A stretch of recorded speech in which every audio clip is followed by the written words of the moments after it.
Good morning, everybody. Welcome to the Health Innovation Community Partnership meeting.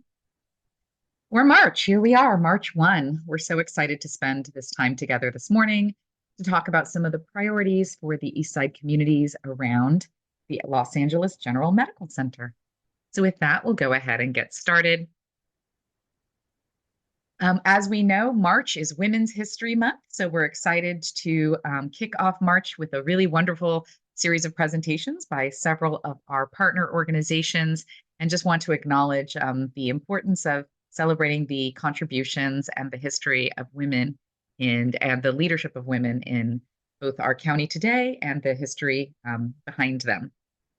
We also are delighted to be doing a presentation today that will be celebrating Transgender Day of Visibility, which will be on March 31st of this month. That will go ahead and kick off our meeting. As we know, this meeting is being recorded, and the recording and materials will be posted to our HICPLA.org website in about a week's time. We invite you all to please, mute yourself unless you are speaking. But we do encourage people sharing themselves via video if available. We do want it to be an interactive session as always, so we encourage you to raise a hand if you have a question or type a question or comment into the chat. We'll make sure that there's time for you to interact and engage with our speakers today. And finally, of course, we do provide simultaneous interpretation between English and Spanish. We encourage everyone participating today to please select the language of their choice so they can hear all of the commentary. So today's meeting, let's take a quick look at our agenda. We'll be starting with a presentation, as always, by our wonderful leadership at the Los Angeles General Medical Center. Jorge Orozco is joining us today to give us some updates on what's happening on our campus. We also have a community health update. Today, we will be looking at the transgender rights initiatives of Los Angeles County. In particular, we have guests from Gender Justice Los Angeles with us today. After that, we'll move on to campus projects. We've got updates on the Las Dahlias project, campus projects, and a report back on workforce development. And we'll conclude our day today with a presentation on voter rights and priorities. As we know, voting happens Super Tuesday is next Tuesday. Voting is happening now across Los Angeles County, and we encourage everyone to participate and make sure your voice is heard. Before we kick off our meeting, I'll go ahead and read out our HICP guiding principles. All participants agree to basic principles prioritizing equity, community resilience, and health in all programs and projects. All participants agree to approach issues with an open mind, be willing to engage in dialogue, and commit to thinking boldly about solutions. Participants will state views and ask genuine questions.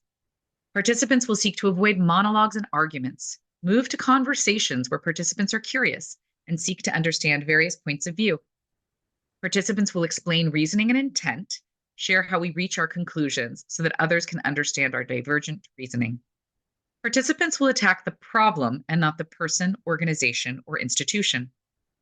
Participants will define key terms so that we can attain a shared understanding. Participants will share all relevant information. Participants will always arrive prepared for the meeting. During meetings, only one person speaks at a time. We will not engage in sidebar conversations. Participants will work to develop a comprehensive, common set of information with which to solve problems and make decisions. Participants will jointly design next steps. And with that, as always, delighted to kick off our meeting this morning by inviting our CEO, Jorge Orozco, to share with us some of the experiences and opportunities on the LA General Medical Campus this month. Welcome, Jorge.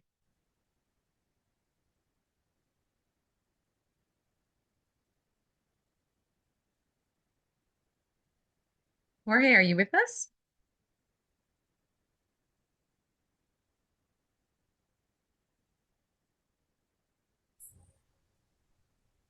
I see him. He might be having technical difficulties. Exactly. I see the name. I saw him get admitted to the meeting room, but I do not hear him yet. So I have to see if we can give him just a minute more to join us. Of course. He might have logged off and logged back on. Good morning, everyone. We're still getting people joining us anyway, so we'll give it a minute.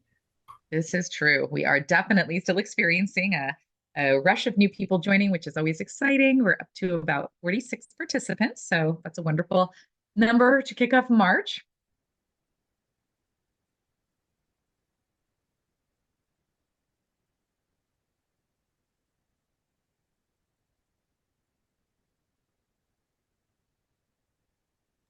Heather, I did want to, might we scroll through his deck to the Wellness Center, talk a little bit about the Wellness Center's 10th anniversary? I was just about to say, why don't we talk a little bit about the Wellness Center's 10th anniversary? Sounds like a plan, Rosa. You want to take it away? Good morning, everyone. Just wanted to invite everyone who is our incredible partner here with Health Innovation Community Partnership and part of the Wellness Center to the 10th anniversary of our Wellness Center's opening. It opened in March of 2014, and it's a wonderful opportunity for us to celebrate with all of you, with our community, and to enjoy some entertainment, a health fair, and just an opportunity to sit in space together, enjoy some wonderful arts and a wonderful activities that are being presented, as well as this year, because it is our 10th anniversary, we're going to end with a concert. And we have confirmed Sonora Dinamita, that will be our partner. So it's Sonora Dinamita of Vilma Diaz. And they joined us for the 5th anniversary, and I know it was a really huge hit. So I hope that everyone can join us for this wonderful day. Hello, can anyone hear me? Yes. Hi. We Hi, can. Edgar. I'm not hearing you, but it sounds like you hear me. We This hear is correct. you. Okay, there we go. uh, Sorry, did I interrupt something? No, we were just, I was talking about the 10th year anniversary that is going to be on the 23rd of this month. So again, just thank you everyone for the 10 years of celebration and partnership. And if you want to join us on the 23rd, we start at 11, and then as I was saying, this year we're going to end with a concert at 2:30, and it should end about 4 o'clock. So please join us. We know Supervisor Solis will be joining us for to open and commemorate this 10th anniversary. So thank you again so much. So Edgar, we were just filling a little bit of space while we got you guys back on. So I just covered the slide on the Wellness Center's 10th anniversary. So we can start over and hand it over to you. Thank you, Rosa. Uh-huh. Good morning, everyone. Jorge Orozco sends his regards. He could not make it this morning, and he asked me to provide the update. I am Edgar Solis. I am the Chief Operations Officer and I work for Jorge Orozco and LA General Community. Several updates that we want to provide today. And again, I want to thank you all for your patience. I think, I don't know if we're late on paying our internet bill, but I had trouble connecting, but here I am. So good morning, everyone, and thanks for having me. I heard Heather announce that Super Tuesday is next week, and I think we've been doing this 4 years in a row now to make voting more accessible, not only for our staff but also our community. We have partnered with the Registrar Recorder, and we have a mobile on-site voting center. So they drive in this trailer. It looks like an actual building, and folks can. Even if you don't live in this district, you can vote. The ballot will be printed out for the district there or city that you live in, and you are able to vote both on local and national elections. So if you're around our campus, please stop by and have our voting on site. This month, or last month actually, we're March 1st now. Last month we celebrated African American Heritage Month, and we highlighted all the contributions from our African American community, all the contributions that they have made to not only healthcare, but here at Los Angeles General to our patients and community. We held a ceremony highlighting the different folks. We had resources that we were offering folks, and there was also some sales. We have a lot of artists in our medical center, and they were selling their wares in the conference room. And one of the things we were very happy is that Aloe Black, which is he is a Grammy nominated singer songwriter, blessed us with a few songs and a performance here at LA General Medical Center. The staff were very receptive, and they enjoyed this. I mean, he's got a beautiful voice, and he's got a couple of a few songs uh, that are known to it's really worldwide. Um, and he also really wanted to connect with our patients, so he asked that if he could sing to some of our patients. So we invited him to sing to our infusion clinic. Our infusion clinic is a clinic where our patients that have been diagnosed with cancer are receiving their chemotherapies and other infusion therapies. And he, brought his guitarist, grabbed a chair, and sat right in the middle of the room and sang a few songs to our patients. Patients were so happy; they were taking pictures with him, and so we're very grateful to Aloe Black and his team for providing those performances to our patients and our staff. And if you may be not aware, but we have a physician. He's a trauma physician, a surgeon. His name is Dr. Kenji Inaba. Not only is he a trauma surgeon, but he is also an LAPD officer. So he provides that special, unique perspective from providing those trauma services in our medical center. As you all know, we're a level 1 trauma center, and we service the entire county. Not only do we service, locally in our catchment area, but the entire county. If there is a severe trauma, they bring them to our hospital. But he works with LAPD to provide training on-site trauma services. So what can we do on-site as the trauma is occurring or has occurred in order to help the patient recover and survive that trauma. Dr. Inaba is also has informed us on how to develop our safety protocols here in the case that we have a person with a weapon or a code silver, a mass shooter event.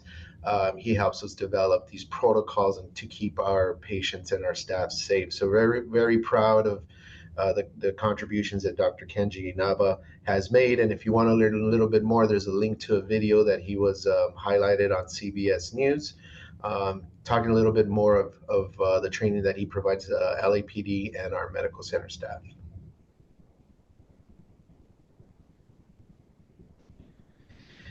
And this story is something that I'm very proud of, and one of the reasons why I chose to work here. We had an unfortunate event with one of our patients that was diagnosed with end-stage cervical cancer. And this patient, she is from Guatemala. She was here working and providing for her family. Her family was back in Guatemala, and she was diagnosed with cervical cancer. And she wasn't given very long to live. However, her last patient wish was to be with her family.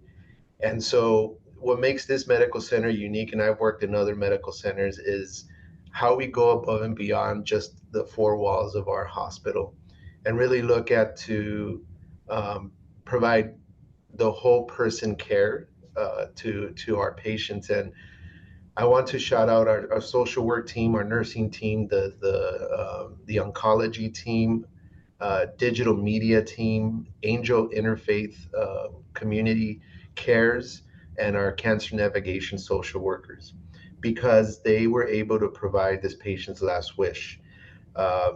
In a matter of hours, they were able to secure flights and and fly her back to Guatemala.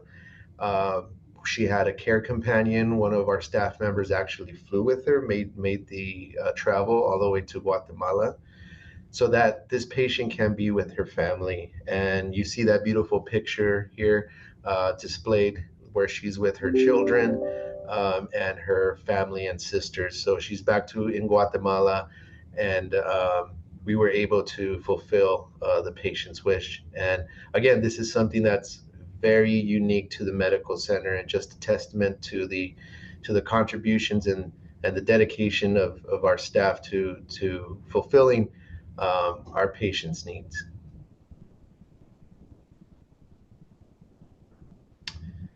And they talked about the Wellness Center celebration, but I just want to add that we're very proud of this partnership that we have with the Wellness Center, and we're happy to celebrate this. I'm looking forward to Sonora Dinamita. I hope I see you guys there.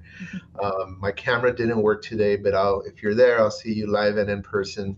And I just want to thank the Wellness Center staff for all their work. They've been very instrumental in providing services to our patients. And again, we're very proud of that partnership. And here's to another 10 years. Thank you so much, Edgar. Appreciate you joining us today and powering through the technical difficulties. Yes, we'll pay our Wi-Fi bill. Yeah, get right on that. As COO of the hospital, I think that probably falls under your purview. Absolutely. Do we have any questions? Does anyone in the group have any questions or comments for Edgar today?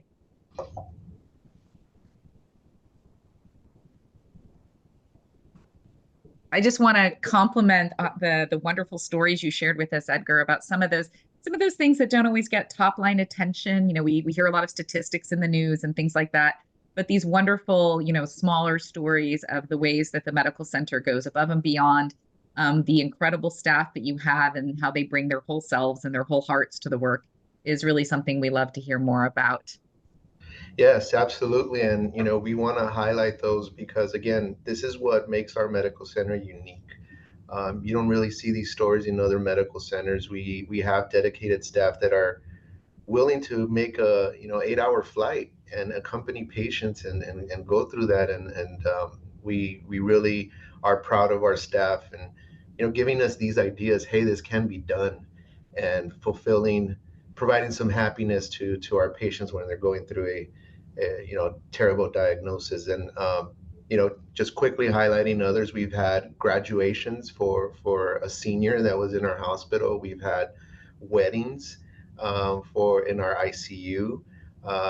We want to make the most of our patients' experience here in our medical center, and if we have the ability to do so, we absolutely want to fulfill those wishes. Yeah, there really is there's a lot of special qualities and special elements to our wonderful medical center. Like I say, thank you for that illustrative story. And I love the story about Dr. Inaba as well. Like that's a very unusual history to have bringing to a medical center. So, it just goes to show a lot of the unique elements that we are privileged to be a part of at LA General. Yes. Great. Thank you so much, Edgar. If we don't have any questions from our wonderful audience today, then we'll go ahead and move into our next presentation. I'm delighted to welcome, thanks, Edgar. I'm delighted to welcome a member of our co-design committee who works for the Los Angeles Department of Public Health. Felix Tunador is going to join us and kind of introduce the next presentation. So Felix, take it away. Hi, good morning, everybody.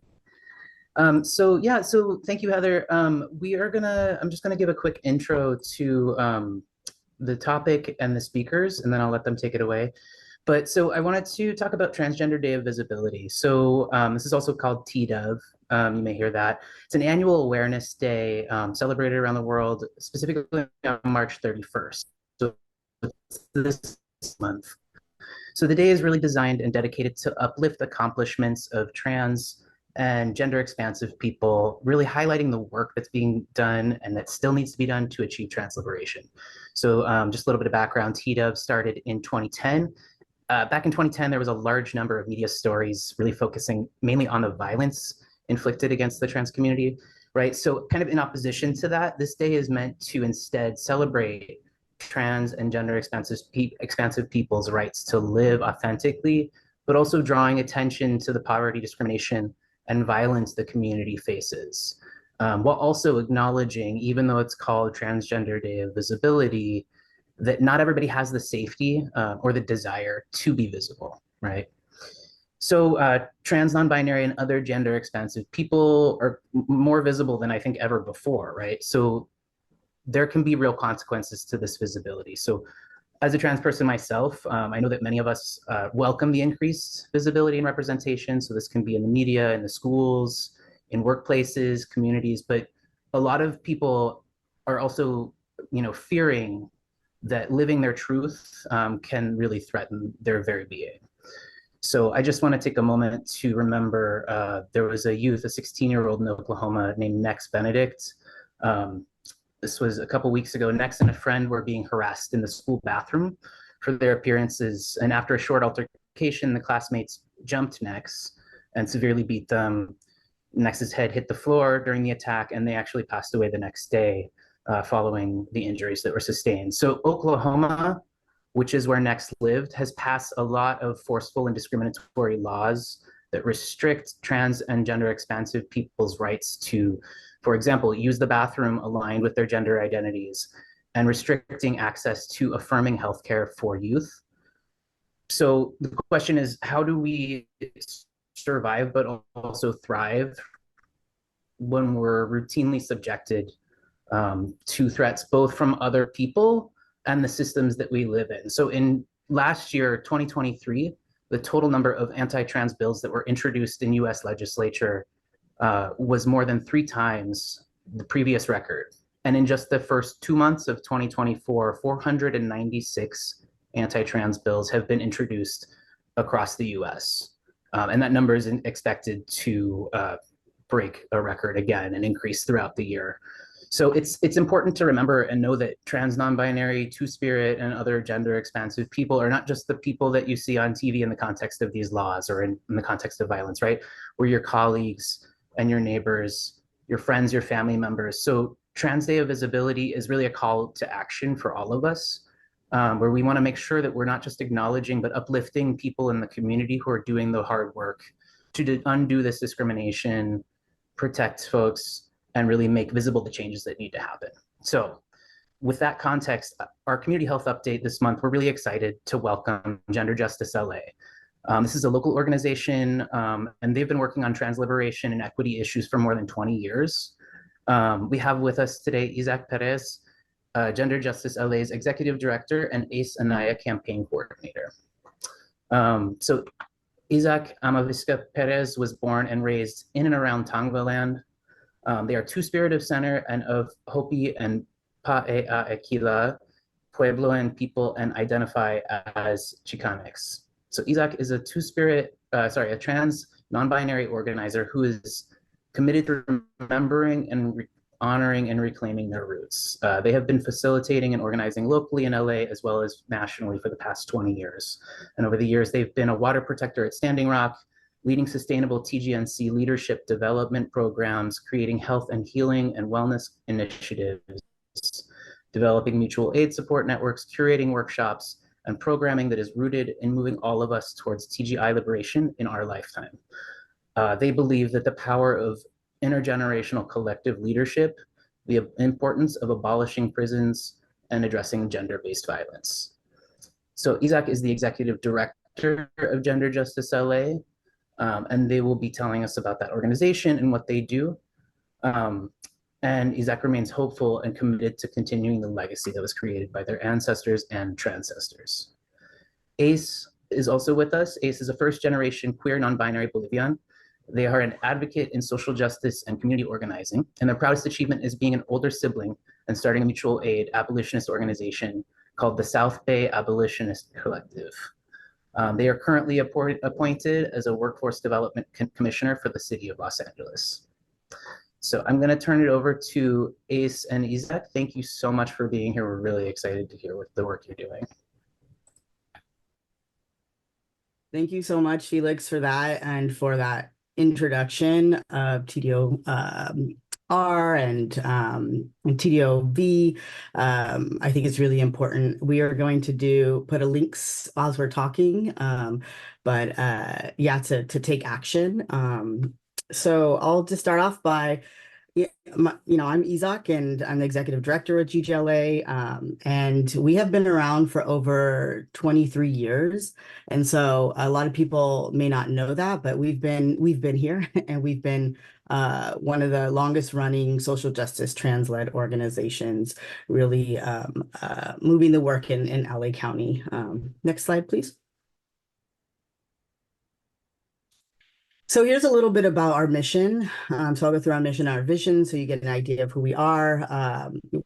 We're building the power of the transgender, gender nonconforming community in Tongvalan, Los Angeles. And a lot of our work is focused on making concrete changes to racial, gender, and economic justice. We also are really invested in developing community responses to violence, because that is a part of our reality, and why we exist as an organization, right? And also the healing from present and historical trauma, based on all the issues that are affecting our lives and our membership's lives. And so through organizing, leadership development, creating art as a tool for social change, engaging in policy advocacy, we are building our collective power, and making sure that our folks are able to fight for the issues that are impacting their lives. And not only just trans people's lives, but, for all of us. We are all affected by the issues of gender-based violence. And so one of the things I wanted to highlight is that we are absolutely buy-in for, and that's a really critical and important piece that we wanted to highlight, because we are from our membership, to our advisory boards, to our organizational advisory boards. So we are the folks leading it. We are making those decisions, and that's an important thing to highlight. Next slide. Here's our vision. So our vision is that we believe in liberation, and we are dreaming of a world free of all forms of interpersonal and state violence. And so that we are our whole selves, and we're housed in all our complexities. We affirm a world that practices collective learning, wellness, and culture and traditions that sustain us emotionally, spiritually, mentally, and physically. And essentially our vision is to get free. And we sort of put these into 3 buckets, but there are many ways that we're thinking about this, or what trans liberation looks like. But for the sake of this presentation, we are doing, in the 3 buckets that we have, our leadership development. So making sure that our folks are equipped and building power and relationships within these programs. And then we also engage in policy work, policy advocacy, making sure that our folks are also a part of these crafting policy, to sharing their stories. And then we also have the bucket of arts and culture. So the way that we move our work is through also theater of the oppressed. We've used arts such as like posters and other ways to show that we are to bring people in and showcase artwork that reflects our communities. Okay, next slide. So this is our current staff right now. We have myself, we have Ace, campaign coordinator, and then James, who's not here with us, but is our new grants and finance manager. We're hoping to expand in the next coming years. And so this is our staff. So we do a lot with a little bit of people, and we have 2 full-time and 1 below half-time staff member. And so a lot of our work is driven by our members and our coalition work. And so we don't do this alone. We do this with advisory board members. We do this with our members who are engaged in our work. Okay, next slide. We also have an advisory board. So these are a couple of our folks who are our current advisory board members, who are part of the TGI community, transgender nonconforming or intersex community. And these folks are also, a buy-in for, and so that's super important to highlight as well. And they're all brilliant. Next slide. Okay, I'll pass it on over to you, Ace. Thank you so much, Isaac. Hi, I'm Ace, pronouns they, them. I'm the campaign coordinator. And as Isaac highlighted, our special sauce is really our members. They are so amazing. They carry so many skills, and a lot of our campaigns and programming and leadership development is formed by what they want to do. So here's just a couple photos of like different campaigns we can go into in the next slide. But just wanted y'all to see like their cute faces. Awesome. So now we're on leadership development. So a couple of leadership development programs that Gender Justice LA has led. And you can see just how long we've been here, right? By the first photo in Transform LA, the photo is like a little bit sepia tone, right? So they used to start with the 6-month programming, and then that moved on to the Seeds of Liberation, which was a 3-month programming in collaboration with a couple other organizations, really uplifting youth. And a lot of our work has been focused on healing, right? Relationship building and organizing. And that even translates to the policy work that we have done with the Solis Policy Institute, focusing on TGI health and wellness. And we are going to launch a new program actually in April. It's going to be a political education series for and by trans folks to build collective power and strategies to address the issues in our TGI communities. All right, we can go on to the next slide.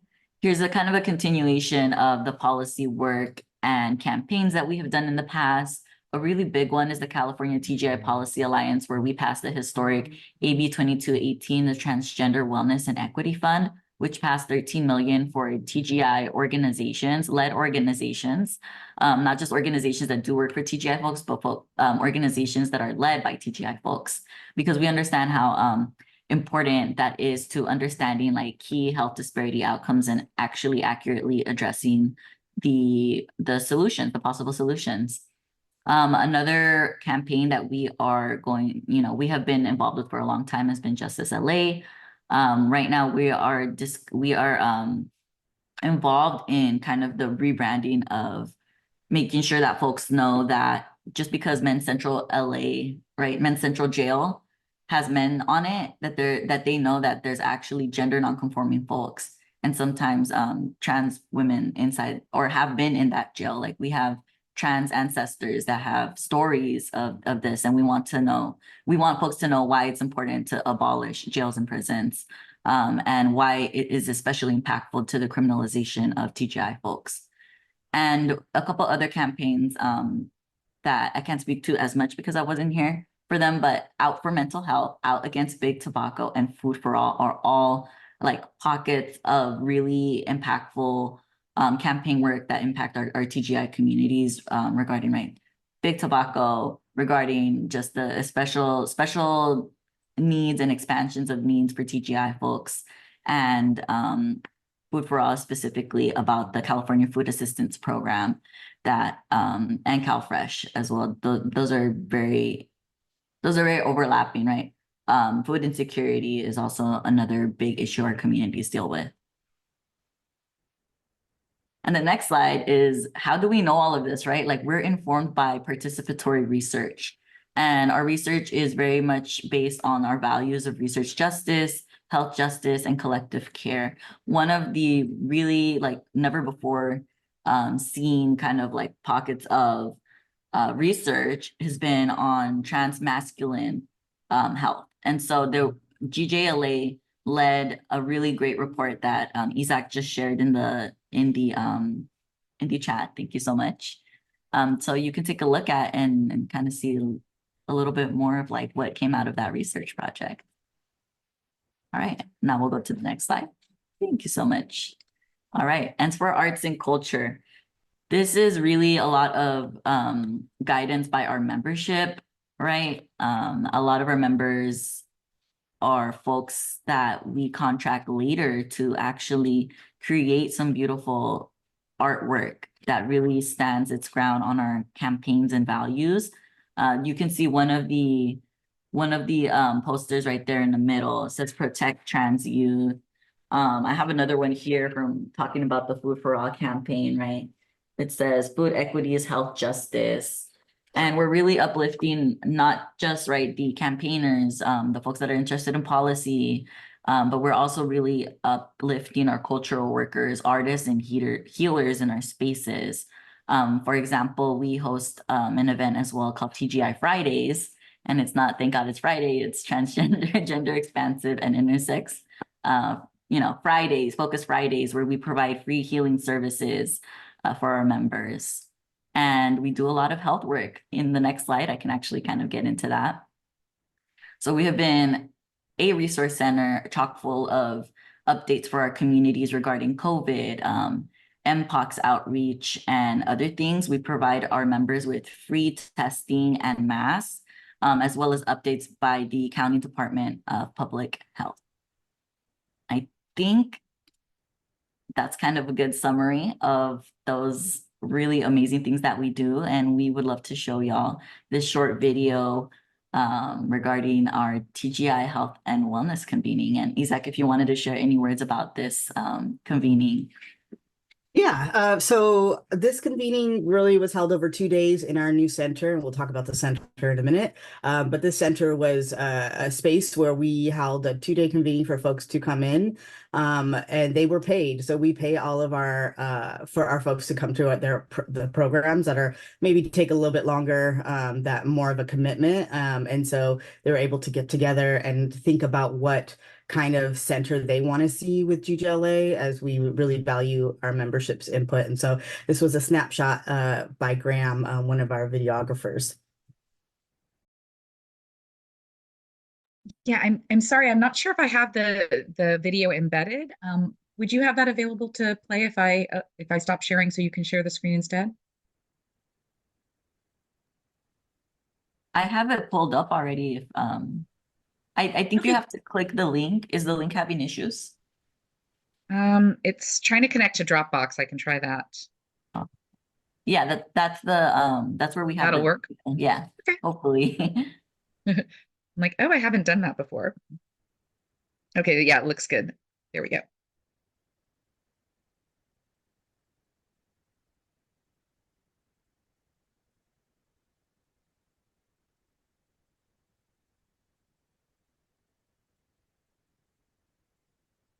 Oops.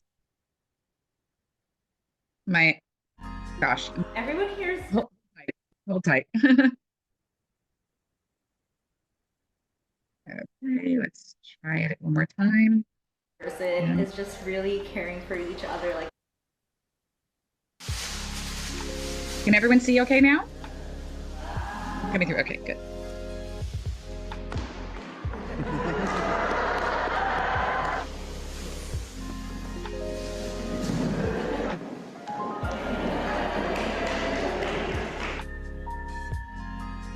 everyone here's hot, and like hot because they're doing really badass things. Like, to be like a hot queer person is just really caring for each other. Like, that's what makes people hot. When you care about someone, like, you're fucking hot.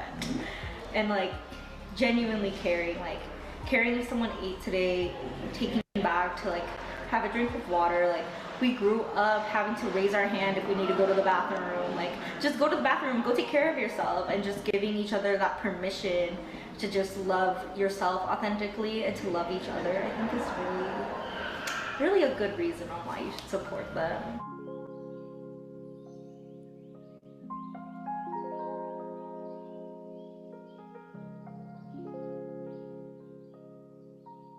For me, wellness and care is really about like nourishing ourselves, right? Our loved ones, our community, our earth, right? Just mind, body, and soul.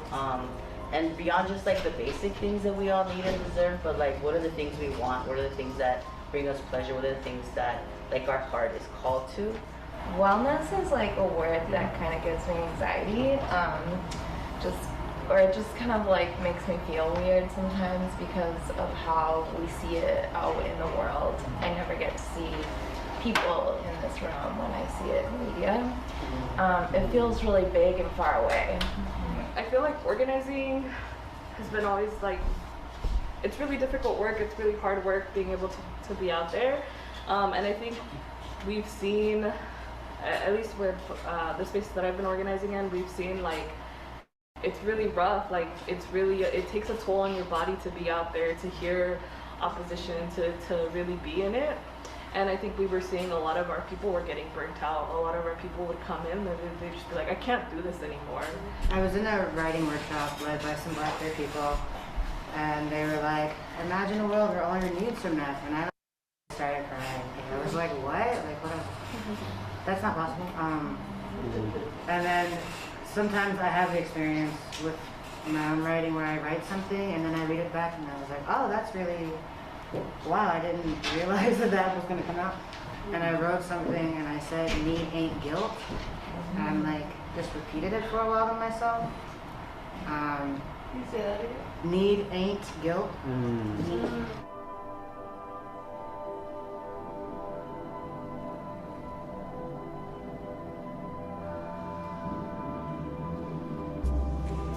Two questions. What would you like to see at the GGLA Center? And what's something you'd like to offer the GGLA Center? Or how would you like to stay involved?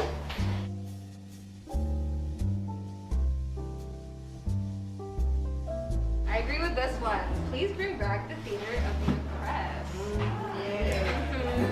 BIPOC TJ trips like camping/beach. Talent shares. Oh, open mics. Yes. I see harm reduction and mutual aid building. Aw, knitting or crocheting circle. We're gonna follow up, and thank you so much. This center is part of Gender Justice LA, but it's part of community. It's built for us, by us. And so we don't take this lightly. Like, we really appreciate it, and we're gonna keep this posted for us forever. I just want to extend like so much gratitude because we've come a long way from at least the 12 years that I've been here, but even the 20 years that we've been here before I was here. And so just to see it change and shift and like, yeah, shape shifting over time has I am at a loss of words because I feel like whatever membership and community wants, like that's what we should be listening to. And so it's so crucial to our work, at least like within our TGI, GGLA liberation within this center, but like onward as well. We wanted to give out certifications just to acknowledge the space that we all shared these past 2 days. And up next is Camila Camelion.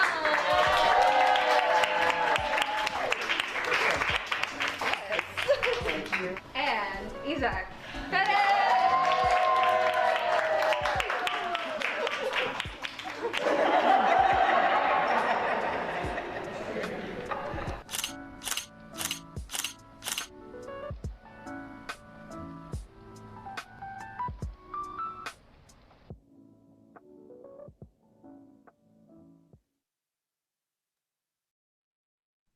Thank you so much for just kind of witnessing. This is just a snippet, and we really wanted to showcase this video. We do a lot of work through our videos, and so we'll if you follow us, we'll also give you access to other videos to kind of find out more about us. So that leads us to the end of this presentation, which is we have a GGLA Center. It's called the GGLA Center, and we are located in Lincoln Heights. And this is a huge deal for us because we have access to a bigger location, a bigger space.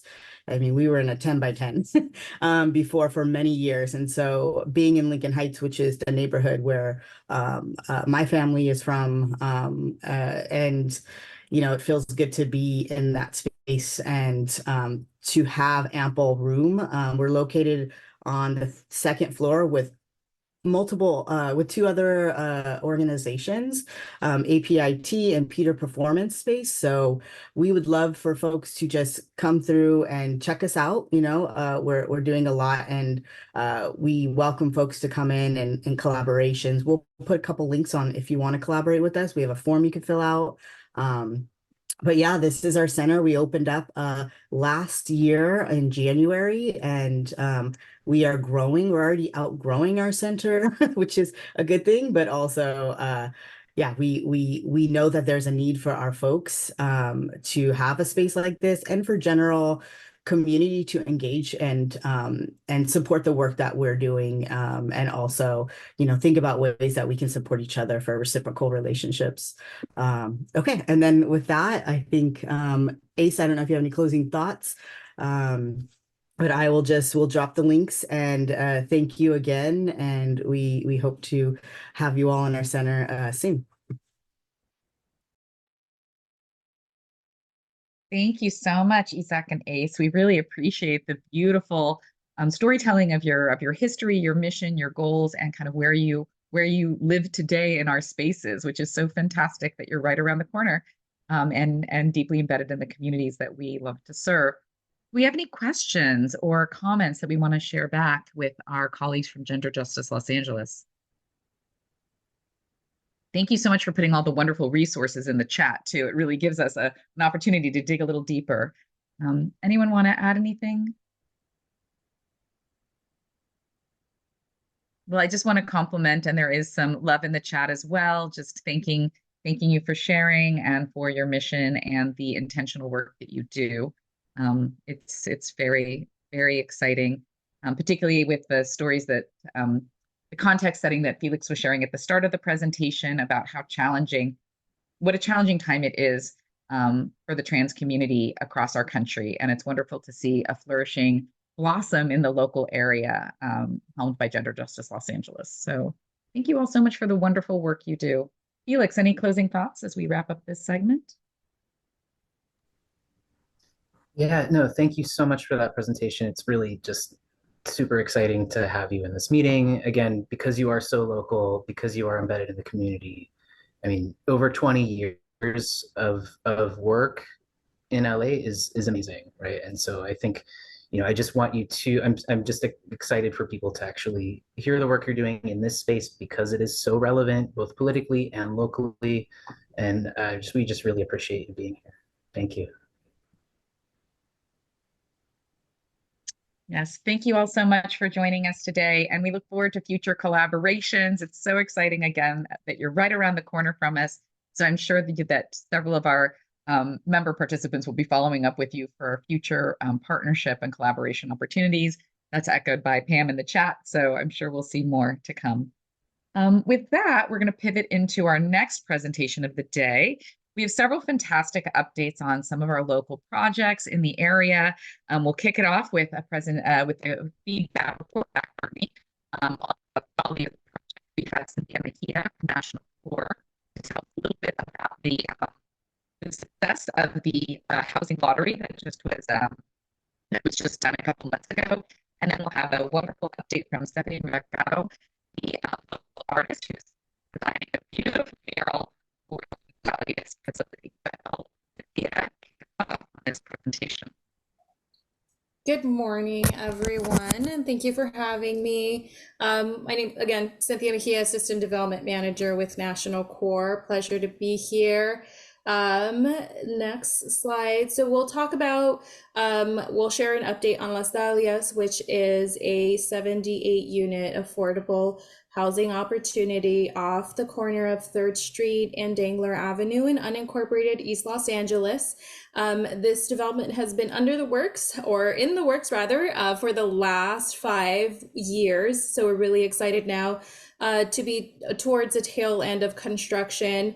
With construction finishing up, we're kind of just excited to share an update on where things stand, share a few photos and how things are looking, and of course, share an update on how leasing activities are going, and just kind of summarizing some of the amenities that were brought forward through our community benefit agreement with the county, in which HICP is a partner of and overseeing our activities. We have a community room on the ground floor, a tot lot interior in the courtyard, a few rooftop terraces, bike programming in partnership with a bike provider, and People for Mobility Justice, a pocket park, subterranean parking, and of course, supportive services on site. Next slide, please.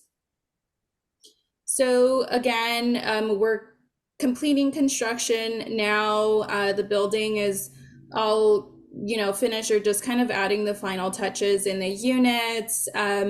We did open up the wait list for leasing applications.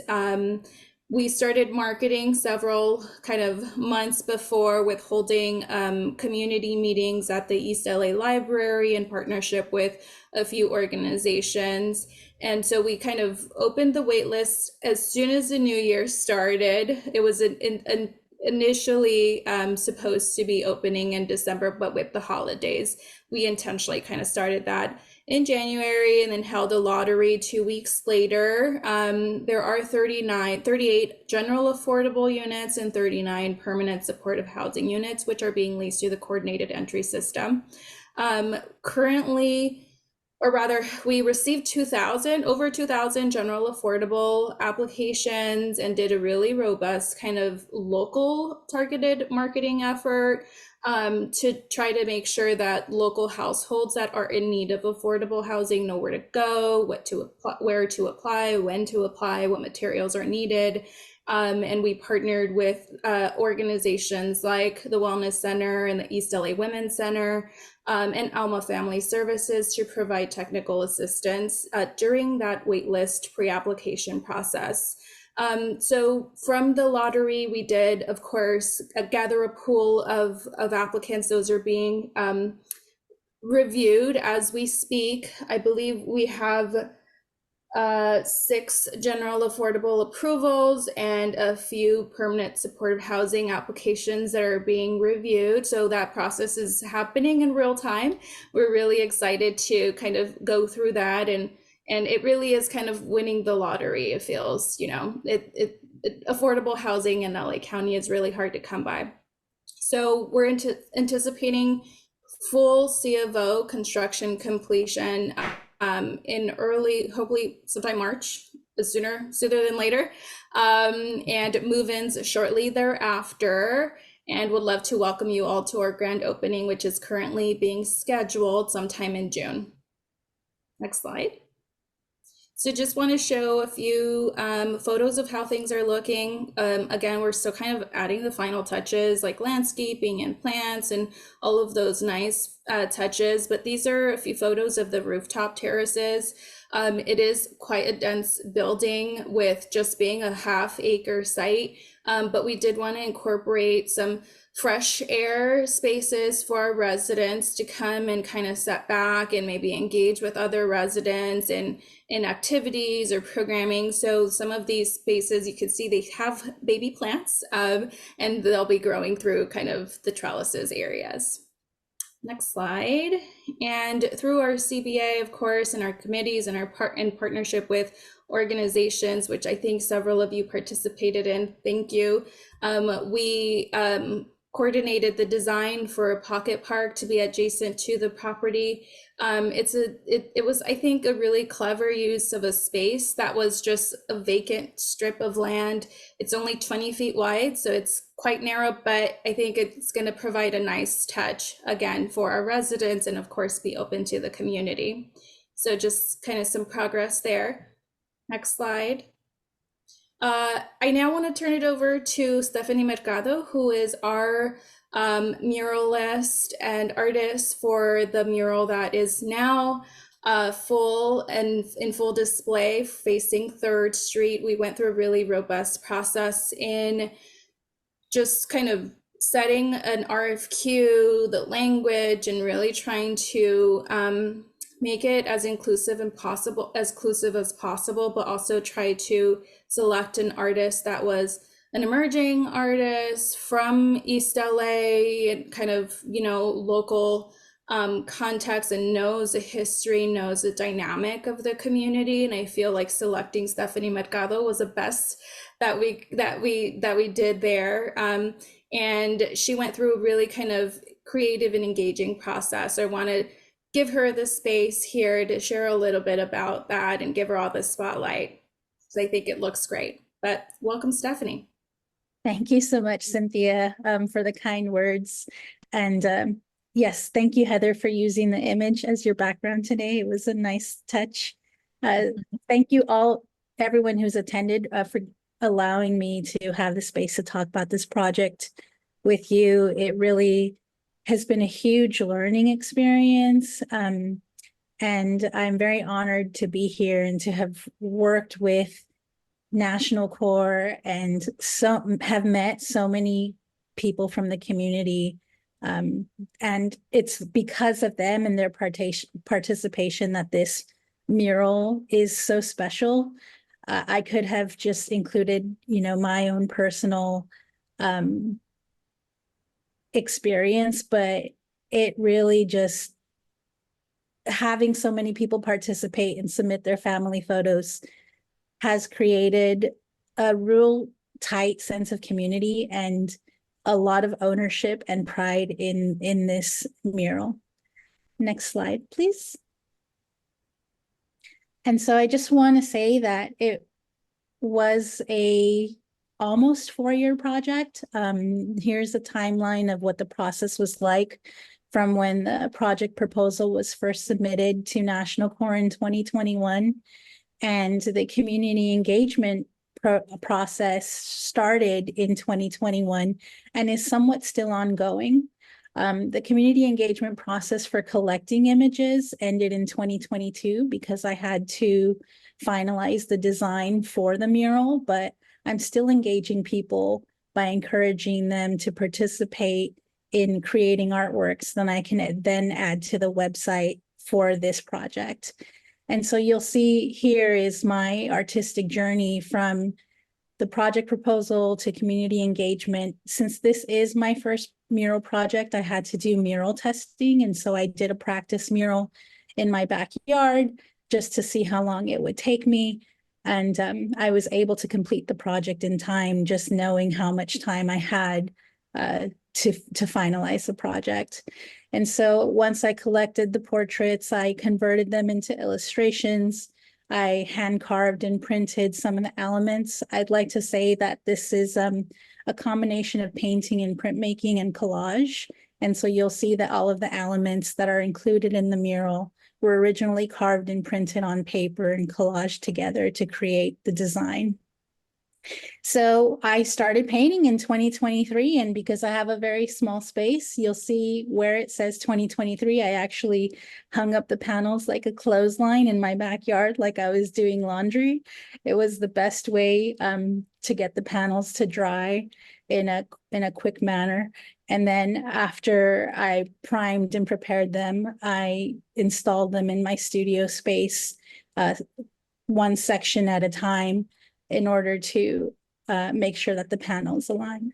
Next slide, please.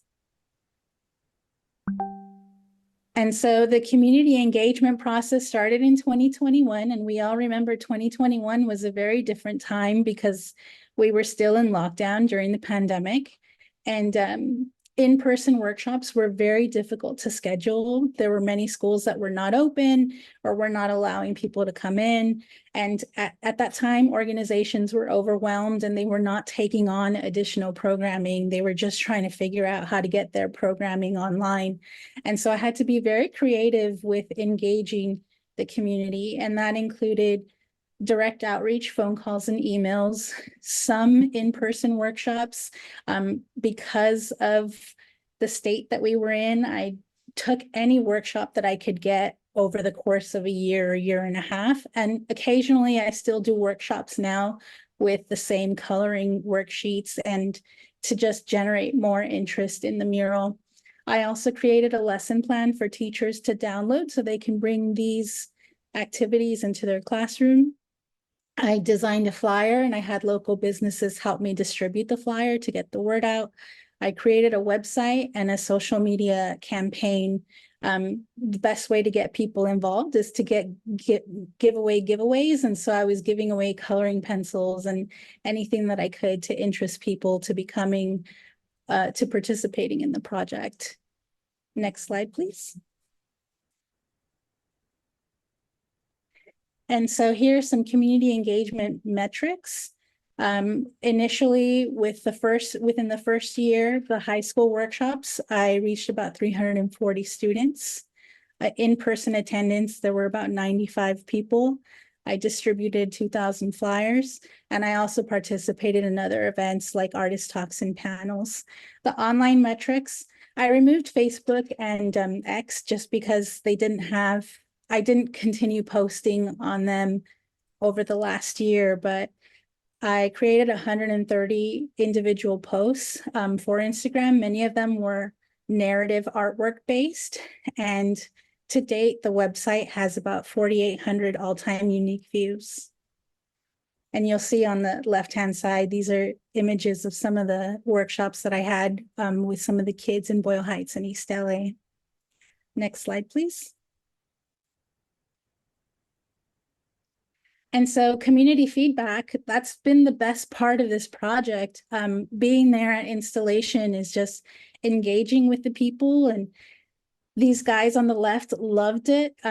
They were saying that they loved all the Easter eggs that I embedded in it, just being able to look at the mural and discover certain things that were relative to their experience. Like the mural has mixtapes and a boombox and things like that. And so just being able to bring that personal experience to the mural was really nice to hear feedback from the people that would come by and walk past me. I have also had a lot of online interaction, and so these are just some images of some of the messages that were sent to me. One person said, "I'm so glad I came across this site. What a beautiful celebration to the motherland."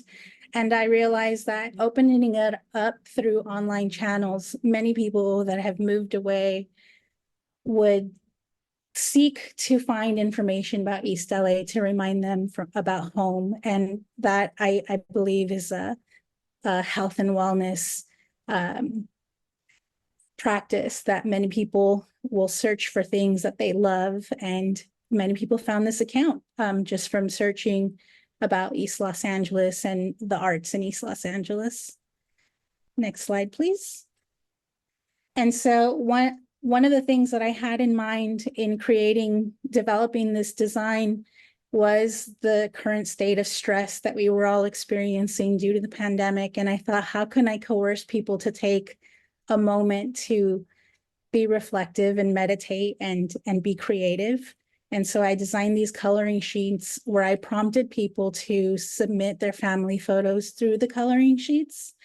That was my way of trying to get people to slow down a little bit. And some people participated. You could see that there are a couple of examples here that were included in the mural. And some people only wanted to submit their family photos. So I was okay with that as well, because family photos were actually really difficult to come by. And I think one is because they are precious and we don't really know how an artist is going to translate them. And two, people are very humble and they don't really feel like they should participate. And so it takes a lot of coercion. Next slide, please. Okay, so there are a total of 10 family photos in the mural, and I selected one here. It's submitted by a local photographer, Daisy Flores, where she talks about how her mother specifically chose to move to the East Side because it reminded her of her heritage. And so Daisy loved experiencing her mom's culture or her culture through the things that her mom would choose to do. And so this is a photograph of her and her mother in Hollenbeck Park, where every Sunday they would go for raspados. And I thought that was sweet. I feel like a lot of people have chosen select neighborhoods because it reminds them of their heritage and their ancestry. And so it brings that into the mural as well. Next slide, please. And so here is the full design. The design does wrap around the building, but as you can see, it is collage based, and all of those elements are hand carved and printed and then turned into a collage so that I can transfer it to a painting. And there are 10 family photos. I will be sharing the family narratives for each photo on the website as soon as I have all of the narratives approved by the individuals. And there are over 178 hand-carved pieces, and the mural is more than 100 colors. Next slide, please. And so many people have asked, how did you scale up, or how did you take the design and install it on the building? And there is a process called maraflage where the paintings are painted on fabric. And I had to make sure that the panels fit in my studio. And everything is hand painted. Some people had questions about whether or not they were printed or if it was a sticker. And so the next slide is the installation process. Next slide, please. And here is an installation, are some installation photos of what the process was like. Once all of the panels were painted, we hired Cultivarte Studios to install the panels using a special mural paste, and they did a wonderful job. We had some consulting by Carlos Rogel of Mural Colors. They were the ones that invented the mural glue, the paste that is a special adhesive to paste the panels onto the side of the building so that this mural is permanent. And we also coated it in a UV coat to make sure that the color stays vibrant for a minimum of 25 to 50 years. So thank you, Cultivarte Studios. And this is the full mural installed with a beautiful sky in the background. I got lucky that day.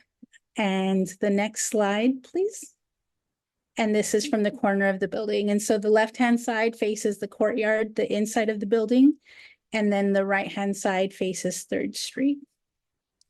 And next slide, please. Okay, thank you everyone for your time. Please, if you have any questions, don't hesitate to contact me. Again, I'm still accepting artworks. I'm still trying to coerce many of you to take time to slow down and be creative, especially during times of stress. And if you're interested, you're welcome to submit your artwork with your family photo, and I will upload it to the website. Thank you so much, Stephanie and Cynthia, before that. It's so wonderful to see this journey we've been on together for so many years coming to final fruition. We're in the home stretch, and home stretch is the right word because this is a place that's going to be a beautiful home for members of our community. Do we have any questions for either Cynthia or Stephanie?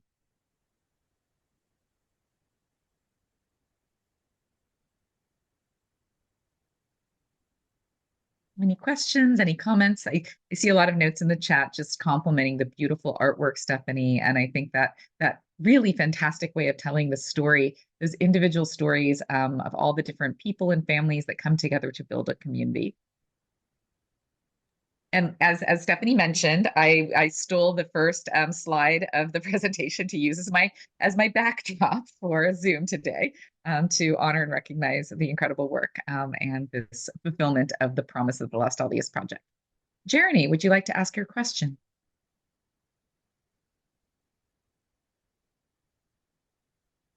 Jeremy, your hand is up, but you're muted. I'm afraid we're not hearing you.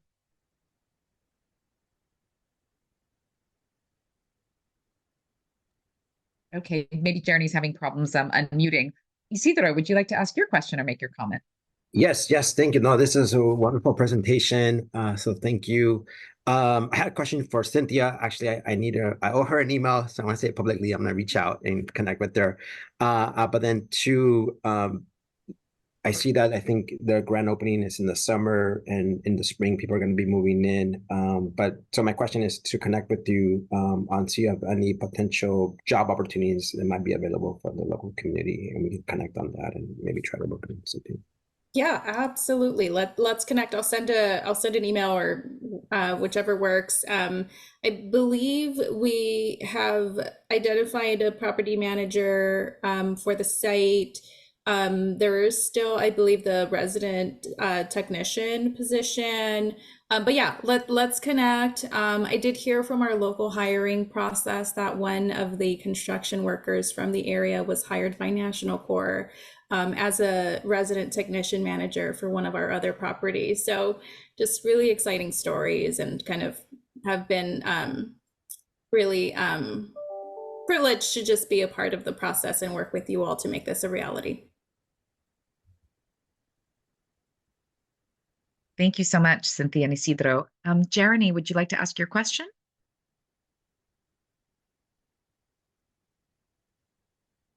Well, unfortunately, Heather, Yes. Heather, I think I'm on the road, but I think it shows up as Jereni, but it's me, Guadalupe. Oh, yes, Sorry. that's right. Hi, Guadalupe. Hello.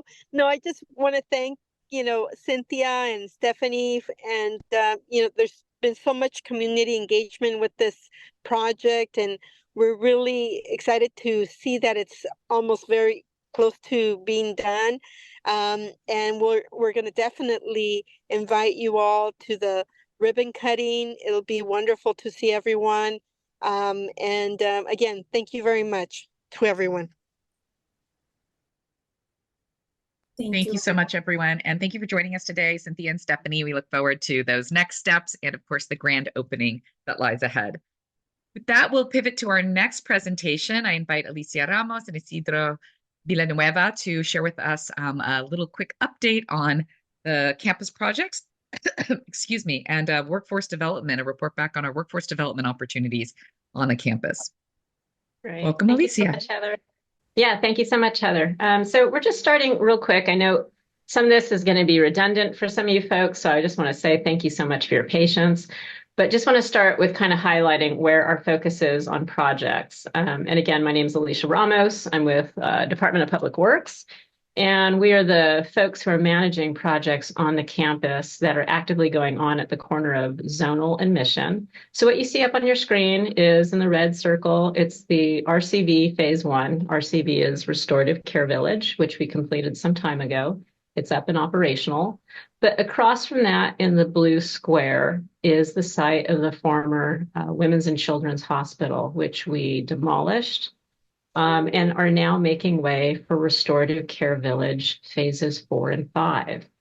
So these projects are actually 2 on that site. And you can see in the lower purple is our 2-story mental health urgent care center that will be coming, accompanied by our residential withdrawal management facility. So that collectively will be a 2-story building. And then to the north of that, you see what we're anticipating to be a 4-story building, and that is the psychiatric subacute facility that we'll embark on a little later. And then next slide, Heather.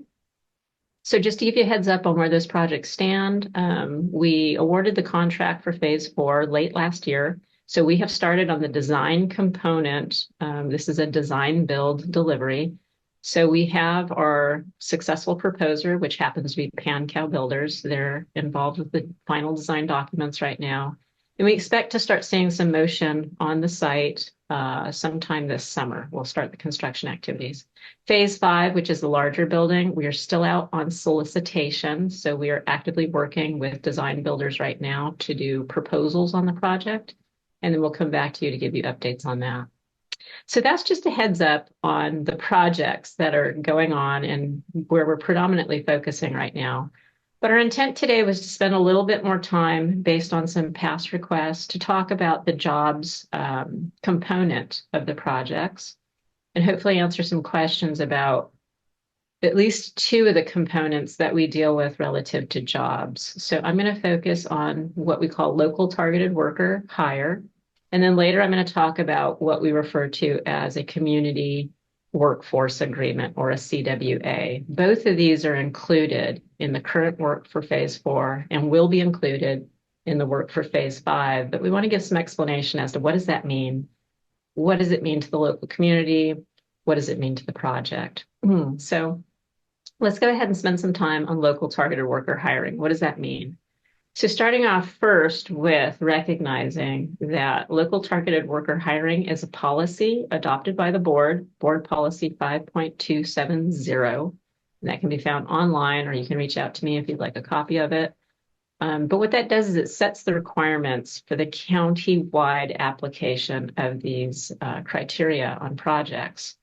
So first and foremost, relative to the projects that I just described, what the policy requires is it states that when there is a project budget, 2.5 million or greater, the policy requires that 30% of the work hours on that project be conducted by local worker resources, and that 10% of those worker hours reflect targeted worker hours.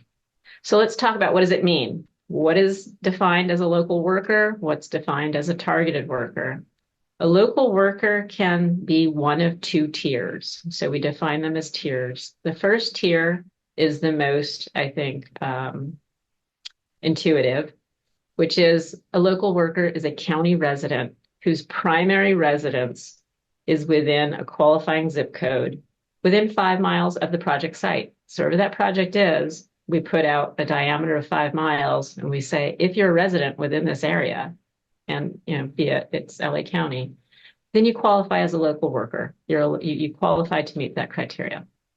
Now, sometimes that isn't always possible, depending on where a project site is. In the case of the projects that I just reviewed, they're here in downtown LA. We have quite a bit more resource to pull from. Sometimes the county has projects in areas that are much more remote. And so getting those numbers up to that threshold can be a challenge.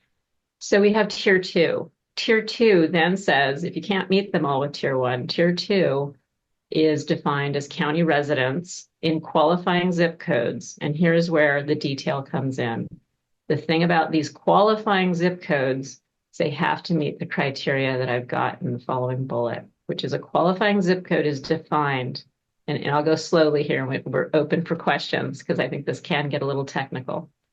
But qualifying zip codes are defined as zip codes within the county where either the average percentage of households living below 200% of the federal poverty level is greater than the county average, or the zip code is among zip codes that are determined by the board, where at least 30% of the population in that zip code is living in poverty and with an unemployment rate of at least 150% of the national average. So really what it's saying is we've identified zip codes where there is accumulated disadvantage of one sense or another, whether it's in the poverty level, whether it's in unemployment. And we said because these zip codes are experiencing these accumulated disadvantages, that we will constitute those as local hire. And again, local hire is really in an effort to put resources out to areas that appear to have the most need for them. So let's move on to targeted worker. What constitutes a targeted worker? Targeted worker is a county resident that faces one or more barriers to employment. And those can consist of a wide range of what we would call barriers. Down below, I've identified the most predominant ones. That is somebody who may have documented income at or below 100% of the federal poverty level. Perhaps they don't have a high school diploma or GED. They may have some background or history with the criminal justice system. They may be experiencing extended unemployment. They could be recipients of government cash or food assistance programs. They can, in fact, themselves be experiencing homelessness. They could be custodial single parents, former foster youth, veterans, spouses of veterans. They can be eligible migrant farm workers. We could have English language barrier as a qualification. They could be over the age of 55. They may have a identified disability, a low level of literacy, and we have there's other components to that, but these are really the main things that you can look to when folks think of targeted workers. Sometimes it's the high school diploma, sometimes it's involvement with the criminal justice system. That tend to rise to the top as what people identify with, but there's a whole host of criteria that could qualify someone for this. So I want to spend just a little bit more time talking about local targeted worker here before we go on. Meeting the local worker criteria for the policy, in this case 30%, is what's mandated. Somebody can identify as both. They can be a local worker because of where they live, but they can also be a targeted worker because of their situation. They may be somebody who has any of these qualifying criteria for targeted worker. And so that one person can count towards both numbers. They can be included in the local meeting with 30%, and they're also included towards the targeted. It's not that they can only be one or the other, but that's how we arrive at these numbers. Heather, next slide, please. Okay, so I want to talk a little bit about what is different and unique about these projects relative to the local worker hire policy that I just reviewed. For these projects, phase 4 and 5, similar to what we did on phase 1, the board has passed a motion for an additional aspirational 20% over the mandated 30. So 30% local worker hire is mandated by way of the policy. Through the motion approval, an additional 20% has been anticipated for these projects, which means we are aiming for a local hire of 50%. So that's not something that's done typically. So we're really excited to see that that's been applied to these projects. And just speaking a little bit to the history we've had with the first phase of RCV, these are aspirational, which means the 30% is mandated, but beyond that, it's aspirational. We really are working with the contractors. And I'll talk a little about some mechanisms that we have in place to help assist the contractors to meet those numbers. But in previous projects that we did more recently on the campus, which include RCV phase 1, the new child care center, the demolition of Women's and Children's Hospital, and also our new courtyard elevator, we all had aspirational goals on there, and we did really well to meet those. With the elevator, we hit about 48% local worker hire. With the child care center, we hit about 41%. Same with Restorative Care Village phase 1. With the Women's and Children's demolition, we did phenomenal. We hit about 66% local worker hire on that. And what that tells us is that we can hit these numbers. If we aspire for them and put mechanisms in place, we can do better than the 30%. But what it also tells us is there is some criteria coming back to us that says, where are we reaching these numbers greater? While we shoot for 50%, for instance, on child care center, we hit about 41%.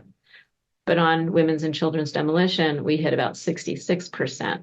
And what we're noticing is that the more trades and the more sophistication of trades that's required, we hit above the 30, maybe not quite the 50, but it's really a reflection of the construction trade pool that's available, the number of people out there in these specialty positions. And when we get to something like demolition, where the labor requirement is more general and broad-based, then there's more of a population to pull from because there's more people qualifying for something that may not have the same level of sophistication, certification, or craftsmanship associated with it. So it's something that we're learning.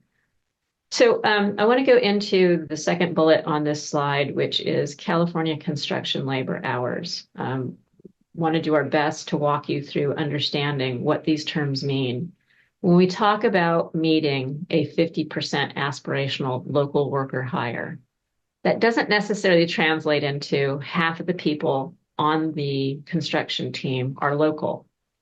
It's measured by labor hours. So we actually, you may have quite a bit of local workers there in person by head count in order to hit these, but it is measured by hours. And those hours are defined as construction labor hours of all craft construction hours performed on the project by California residents, excluding hours performed by off-site material fabricators, designers, office staff, and vendors.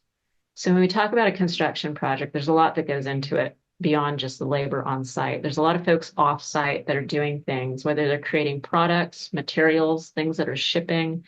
If it's done off site, it's not counted. So it's really trying to give a reflection of what is the work effort being done on site by labor at the project itself. And then beyond that, just to let you know, the way we monitor that, Public Works through our contracting division, we require certified payrolls on a monthly basis. And this is how we monitor for those hours. So we have folks in-house that are looking at that to make sure that we're accounting for those numbers. If we see that those numbers are not hitting where they should be, it's something that we're notified of. When I say we, project management team, the contractor, and also the jobs coordinator on the project for the contractor.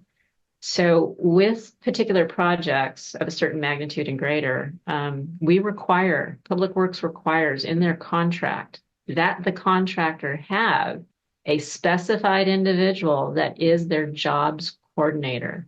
Their job is to make sure they're hitting these numbers.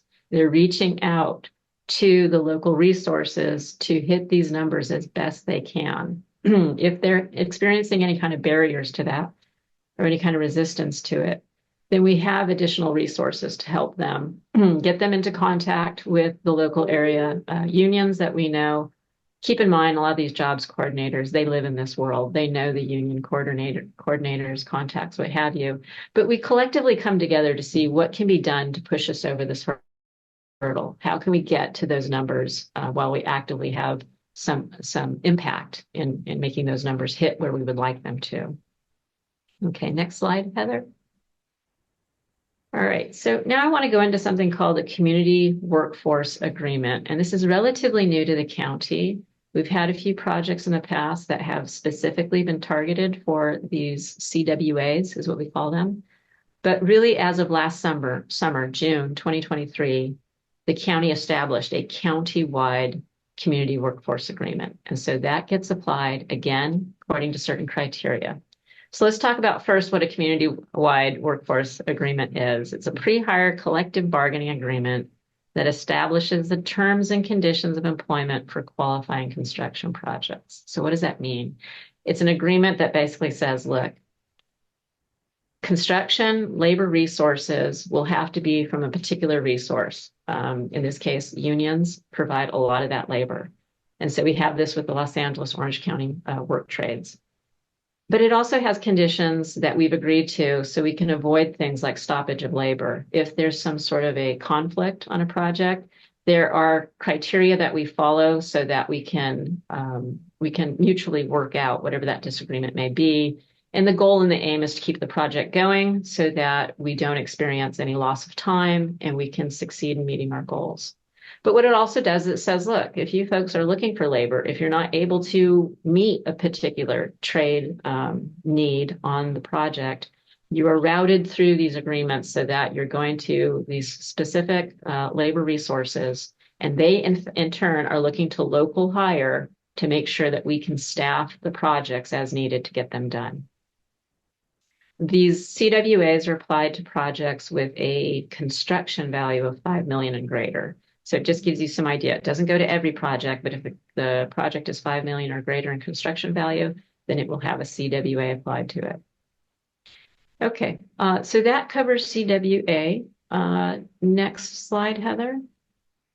What we'd like to do, and I'm going to turn this over to Isidro, because what I've talked about by way of the local targeted worker policy first, and then the CWA as a second aspect of how do we get local hire here. Local hire doesn't always mean that it's new hire. In fact, more often than not, it means that you're pulling in resources that are local, but they're already hired. They work with a contractor, a subcontractor. It's just that they live locally or they live within the zip codes that I described. And again, the idea is to get the benefit of these projects to those around the local community or to those extended communities that are experiencing accumulated disadvantage. But sometimes we get sort of a little bit of a confusion where folks think it's all new hire. It isn't necessarily all new hire. In fact, like I said, most of it's going to be folks who are local. They already have jobs with contractors. But in some instances, we do need to bring on new labor. And so what we want to speak to is how do folks get connected with these projects if they are looking to get jobs on these projects, get jobs in the construction industry? Because right now, and actually for past few years, we've been experiencing a construction labor shortage, and we foresee that still going into the future. So we want to leave you with some information about if you're interested, if you have family members, friends that are interested, how do we get connected with these projects? I want to turn it over to Isidro, who can talk a little bit more about the recruitment methods, the pathways to construction jobs, and take it away, Isidro. Thank you, Alicia, and good morning again, everybody. Isidro Villanueva with the county's Department of Economic Opportunity. I'm here to talk about, the pathway into construction jobs and how to go about recruiting. The last few years, again, with the adoption of the local worker and targeted worker policy, and now the CWA, what we want to do is build a local workforce, and in particular a county workforce, so that we can get individuals onto these jobs, right?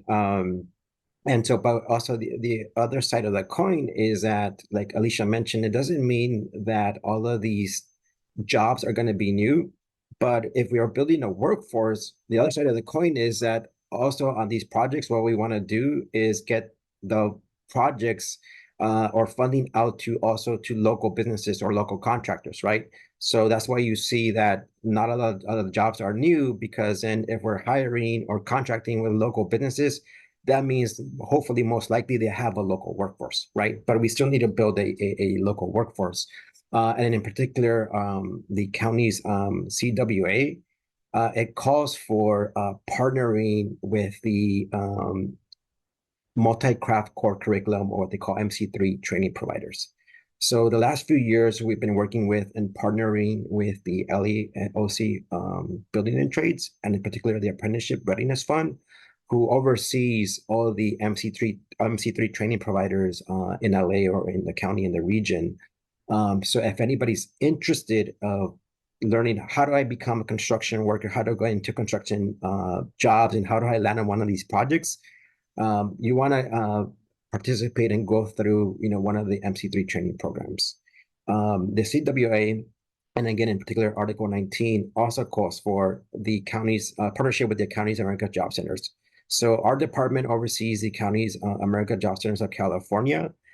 So again, people who are interested in going through a training program, they can enroll with one of our job centers, and then we can help pay for the training, the cost for the training, and then help supply any supportive services, which that would include, any tools, any work boots, and then any initiation fees that might come along in entering in a formal apprenticeship program or union apprenticeship program.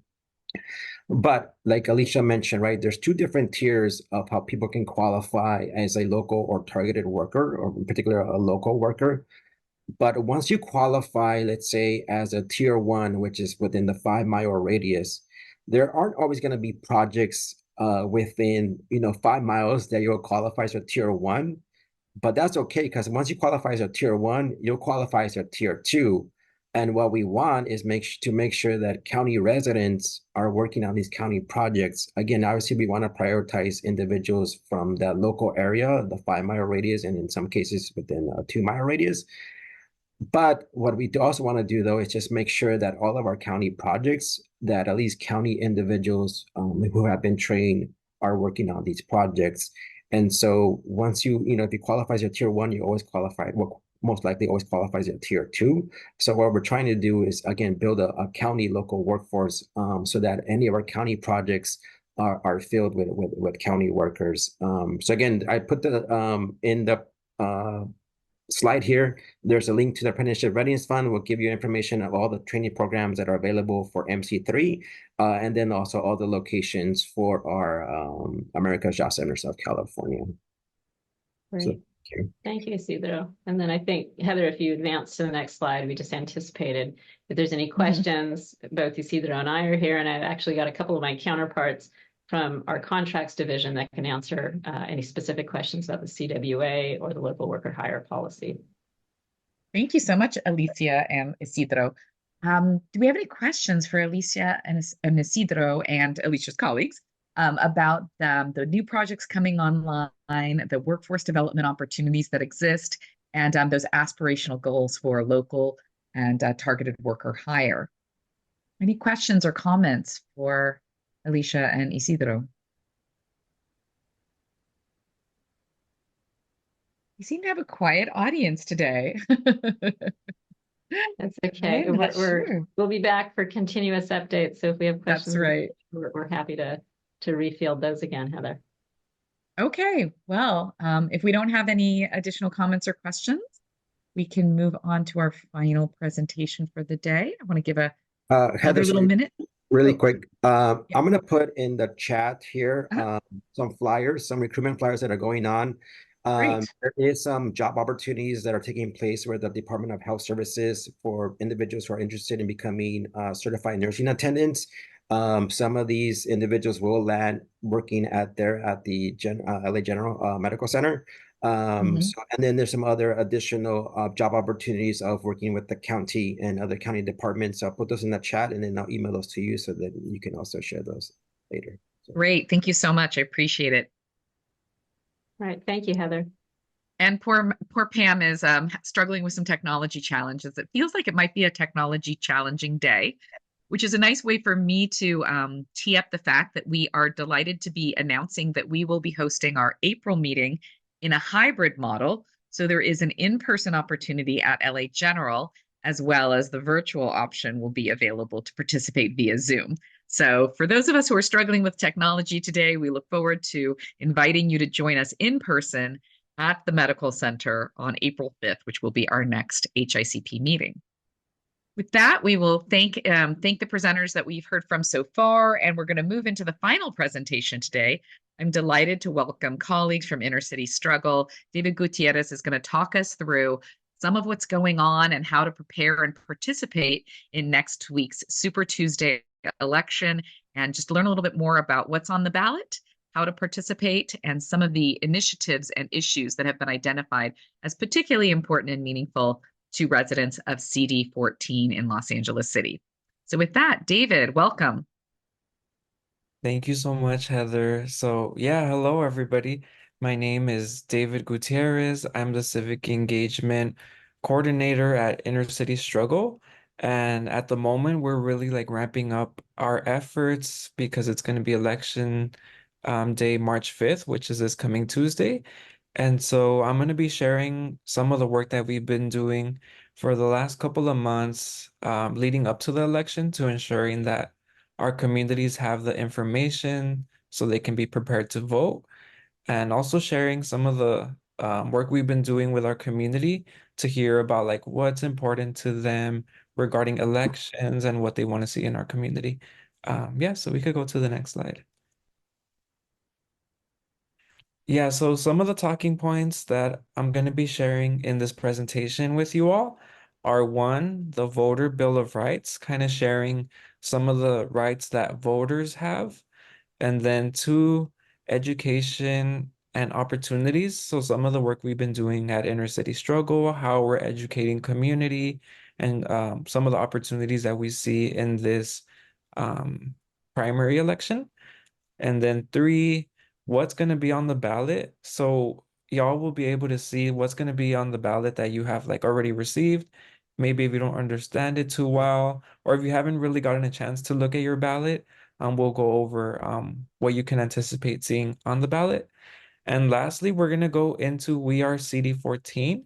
So some of the work that Inner City Struggle has been doing in the council district of 14 to ensuring that folks are like sharing their values. And so, yeah, we can go into the next slide. Yeah, and then inner city struggle. So we really want to ensure that voters know what their rights are when they're getting ready to vote. Some folks might be like unaware of what can they anticipate. Sometimes there's like their first time voting. So this is some of the rights that we share with community as we're either making calls or canvassing throughout the community. So one is only US citizens are eligible to vote in the US. You must be at least 18 years old, registered where you currently live in order to vote. And then the right to vote if you are registered, even if your name is not on the list. So let's say you show up to a voting center, they're not able to find your name. You can use a provisional ballot and you'll still be able to vote. They just need to ensure that you are a registered voter and they'll make sure to count it. And then the right to vote if you're still in line when the polls close. So if you arrive in line a couple minutes before the polls are about to close, you could still continue to wait even if it's after 8 p.m. and you'll be able to vote. Yeah, and then the right to cast the secret ballot, meaning like nobody's telling you how to vote or trying to persuade you at the polls to tell you like who you should vote for. And then the right to get help casting your ballot if you're having any issues. You could bring somebody with you, a family member, somebody could help you like fill in the ballot. You just cannot bring an employer or union representative.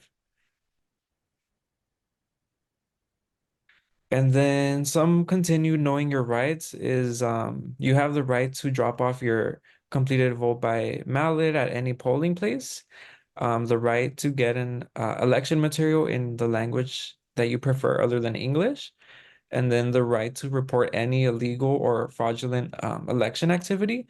So if you notice anything kind of weird or off and you feel like it's going against your rights that I just shared, we could go to the next slide. And this slide would share with you who you can contact if you feel like your voter rights have been violated, or if you feel like there's anything weird going on near an election site, or if you have any questions about anything that can be going against like the misconduct and stuff like that. So this is the number you can contact, but yeah. And then I'm going to jump into inner city struggles impact, some of the work we've done in the community, and also education and opportunities. So in the fall of 2023, it wasn't an election year, but we still had a campaign and we were out reaching out to Eastside voters, talking to them about like different values that we have in the community, what they want to see in the upcoming elections, and making sure that folks are ready to vote. So we reached out to about 11,927 voters in a span of about a little over a month. We also reached tenants and made sure that we're connecting them to resources and services. We also spoke to about 6,000 supporters who aligned with like the messaging that we were sharing, and that they said they wanted to like continue to hear more about the work we do. Yeah, and then with this election cycle, we are focusing on making sure that our community is aware of what's going to be coming up March 5th. So through our civic engagement program, we're reaching out to community, letting them know that it's very important for us to show up to the polls. We can have a very positive impact in our community when we show up to the polls. And this election specifically is like very important because for CD14, which is like where our nonprofit sits, we're going to be electing a new council member. And yeah, council members, they have to do with like funding. They represent us in the city hall building. They represent our community, talk about how housing programs and youth programs. So yeah, they play a really big role in our district and representing us. So we want to make sure that community is aware of what that role is for and why it's important. Yeah, and so like I mentioned, inner city struggles located in Boyle Heights. So we sit in City Council District 14. And yeah, although we're not really able to like share with community like who they should vote for since we're a nonprofit, we're still able to represent our community, and we're able to talk to folks about like what are the values that they want to see in the elections, what are the values that they have, and making sure that when we're voting, we are voting with the values that we have in mind for our community. So yeah. And then this article was posted this week. It actually features our executive director, and it features some of the work that we've been doing last year around fall about the values that we want to like share with our community and why we need like the best representation for CD14. So yeah, we could jump to the next slide. Yeah, and then the article also talks about how like there's been a lot of issues in City Hall regarding representation. A lot of community members are not feeling heard or represented, or their values don't align with folks who are representing us. But we always know that if we come together as a community, we can make sure that we're being like valued, making sure that community is stepping up. And so what's going to be on the primaries for this ballot, I can share that with you all. So yeah, since it is a presidential election, we do tend to have more folks come out and vote. And so this gives us the opportunity to really talk to people about like, yeah, we know that you're like interested in voting, but there's also like other important roles that we also are trying to like fill. So we have US president, we have United States representative, Los Angeles County of the Superior Court, Los Angeles County District Attorney, member of the State Assembly, United States Senator full term, and then United States Senator unfinished short term. Yeah, so these are some of the big roles that are going to be on the ballot for March 5th. And if you want to learn more about what's going to be on your ballot, the one that's going to be arriving to your home, everyone may live in like different parts of Los Angeles. So we have like different things that we're going to be voting for depending on where we live. So you can go to vote411.org/ballot, and then you can input your address, and it's going to show you what you are actually going to be voting for in your community, because it might differ than like somebody you may know, somebody who lives in a different zip code or a different part of Los Angeles. Yeah, and then so these are some of the measures and propositions that are really important for the March 5th ballot. So Measure HLA, also Prop 1, California Mental Health Care and Addiction Treatment Reform. Yeah, so Measure HLA is a citizen-sponsored ballot measure. It calls on the city to implement its own ambitious mobility plan every time an eighth of a mile of a street, or about 660 feet, is repaved. And so this is kind of building off of a previous plan that was passed. However, that plan wasn't really like regulated. It was more like just a plan that they had. They didn't really go into like implementing it. So Measure HLA is more like pushing for community to have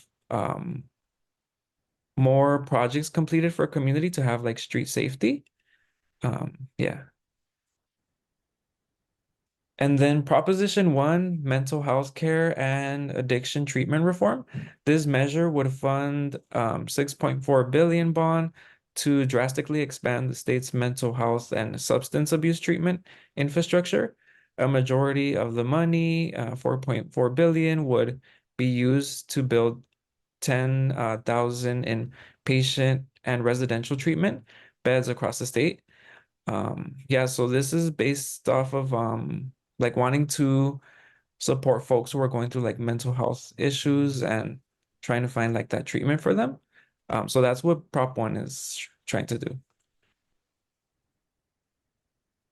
Yeah, and then these are like the different council districts in Los Angeles. We have 15, but some of the seats that are going to be going up for election this March are going to be covered in the next slide. But it's really important because if one of the candidates gets more than 50% of the votes, then they would like outright just win. However, if it's like under 50% and there's like multiple folks, then they would move on, like the top two would move on into November. But yeah, it's really important to ensuring that our communities are voting at the moment because yeah, a decision could be made now or it could also be pushed to November. So some of the seats that are going to be up for election are Council District 2, so like North Hollywood, Studio City, Valley Village, and Van Nuys. Council District 6, Council District 4, Council District 8, and then also Council District 10, Council District 14, and then Council District 12. So you could see in the map where like if you live in one of these districts, you know that y'all will be voting for a new council member. Yeah, and then I want to wrap up with we are CD14. So this is the work that Inner City Struggle has been doing with the community for the last couple of months. And this picture was at our community center. It was a public, open to the community forum where we had even folks who are running for like those seats also show up and listen to community about what's important to them and what they want to see. So yeah, we can go into the next slide. So we are CD14 community values. These collective visions were developed over the last year, thanks to inner city struggle organizers who engaged with 500 Eastside community residents and multiracial community-based organizations through surveys, face-to-face conversations, and a public community town hall. And these are some of the pictures that we have taken throughout the process. And the bottom left right here are the youth who actually led the community town hall and wanted to hear from community as well about like what they want to see in the next representation. So some of the visions that we put together with community throughout these surveys and throughout these meetings, we can share more information like on, I'll share a link after I'm done presenting, and you can go ahead and review these visions, but some of them include like youth investments, housing justice, transformative community safety, community engagements, and climate justice. Yeah, and then we could go to the, yeah. So then our next CD14 council member must lead with grounded in equity, with commitment, with honesty, with multiracial solidarity, also be a fearless champion and a coalition builder. Yeah, so based off of like what community has shared with us, these are all the visions that we all put together like as organizers, as youth, as parents, we all put these like visions together. And we really want to continue to share this with our community as they get ready to go out and vote. So they can kind of review like what our community is valuing so they can make the right choice and pick the right leader for our district. Yeah, and once again, since we're a nonprofit, we're not really able to share like who folks should vote for, but these visions are really great for us to share with community so they can keep these in mind when they're gonna go out and yeah, support someone. So yeah. But yeah, thank you all so much for your time. I know it was a lot of information. If you're interested in reading that article regarding like some of the work that was highlighted that we did with our community for our council district, I'll make sure to share it in the chat. If y'all have any questions, my email is here, davidg@innercitystruggle.org. And also, if y'all are interested in volunteering, we also have like volunteer opportunities for folks to go out and make sure that community is going out to vote. But yeah, thank you all. Thank you so much, David. We really appreciate your summary of what to expect on the ballot and how to make sure we can participate and be represented. Do we have any comments or questions for David?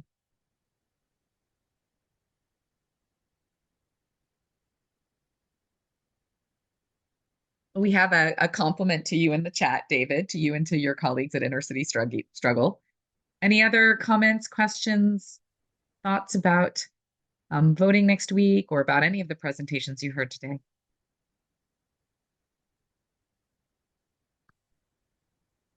Well, we have a very quiet audience today. But thank you again, David, at Inner City Struggle for all the work you do to make sure that the community voices, get their time and space with our elected officials, and that the priorities of the community are put front and center of these conversations with the local elected leadership. Thank you.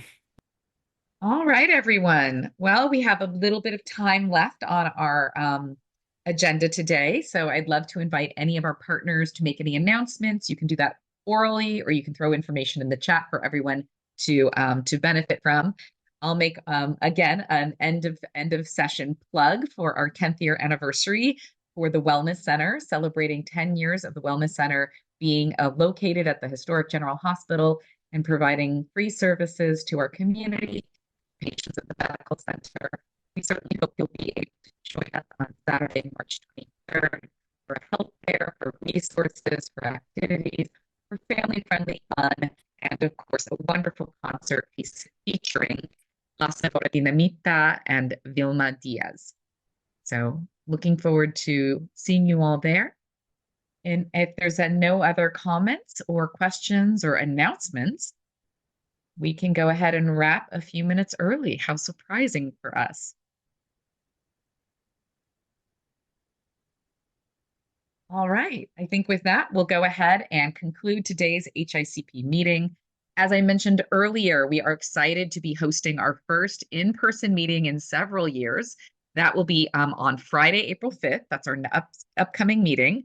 We will be located again in person at the Inpatient Tower, Conference Room A of the Los Angeles General Medical Center. If you are unable to join us in person, however, we will still be hosting the meeting via Zoom as well. It will be a hybrid model. We'll send you additional information via email related to parking and access to the facility We are excited to be back in person and hope to do this more regularly going forward. With that, I'll go ahead and wrap up the meeting and say thank you so much, everyone, for joining us. Have a wonderful weekend, and we look forward to seeing you in April.